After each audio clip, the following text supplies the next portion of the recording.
గుంటూరు జిల్లాలో దారుణం జరిగింది. గురజాల మండలం గోగులపాడులో చేతబడి చేస్తున్నారనే నెపంతో ఇద్దరు వ్యక్తులపైన గ్రామస్తులు దాడి చేశారు. దీంతో ఒకరు చనిపోయారు, మరొకరికి తీవ్రంగా గాయాలయ్యాయి. పూర్తి సమాచారం మా కరెస్పాండెంట్ రవీందర్ అందిస్తారు. రవీందర్, చెప్పండి, గోగులపాడులో అసలు ఏం జరిగింది? గౌతమి, వాస్తవంగా గత 2 నెలలుగా గ్రామస్తులు చాలా మందిలో ఒక అనారోగ్యం ఏర్పడుతున్న కారణంగా వాళ్ళందరూ కూడా ఒక భయాందోళనకు గురవుతున్నారు. తమను ఎవరో చేతబడి చేస్తున్నారన్న ఒక అనుమానం గత 2 నెలలుగా గ్రామస్తులు పీడిస్తుంది. దాంతో పాటు ఈ 2 నెలల కాలంలోనే రకరకాల కారణాలతో దాదాపు 9 మంది చనిపోయిన పరిస్థితి.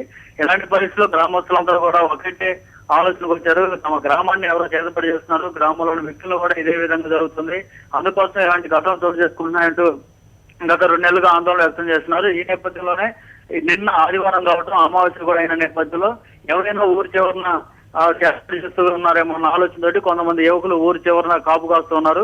ఆ నేపథ్యంలోనే గురవారెడ్డి అట్లాగే కోటిరెడ్డి అనే ఇద్దరు వ్యక్తులు ఊరి చివరన ముగ్గులు వేస్తూ కనిపించడంతో వారి ఇద్దరిని కూడా తీసుకొచ్చి బొడ్రాయి సెంటర్ లో పడేసి కొట్టడం జరిగింది. రాళ్లు కర్రలతో కొట్టడంతో వారిలో గురవారెడ్డి అక్కడే చనిపోయాడు. కోటిరెడ్డి తీవ్ర గాయాలు అవడంతో అతని ప్రస్తుతం ఆసుపత్రిలో చికిత్స పొందుతున్నాడు. ఓవరాల్ గా చూస్తే కేవలం గత 2 నెలల కాలంగా గ్రామంలో చోటు చేసుకుంటున్న కొన్ని ఇలాంటి కారణాల వల్లే చేతబడి చేశారన్న అనుమానం గ్రామస్తులు చాలా తీవ్రంగా ఉంది. దాంతో పాటు వీరిద్దరు కూడా ఊరి చివరన ముగ్గులేస్తూ కనిపించిన నేపథ్యంలో ఖచ్చితంగా వీరే ఈ పని చేస్తున్నారన్న కారణంతో వారిని కొట్టడం జరిగింది. అయితే వీరిలో గురవారెడ్డి అనే వ్యక్తి గత కొంతకాలంగా దాదాపు ఎవరైనా అనారోగ్యంతో ఉంటే వారికి తాయిత్తులు ఇస్తూ మంత్రాలు వేస్తూ ఉన్న నేపథ్యంలో ఇతనే ఖచ్చితంగా చేస్తుంటారు అనేది బలంగా గురవారెడ్డి మీద వీరికి అనుమానం కలుగుతుంది. దాంతో అతన్ని ఎక్కువగా కొట్టడంతో స్పాట్ లోనే చనిపోయిన పరిస్థితి.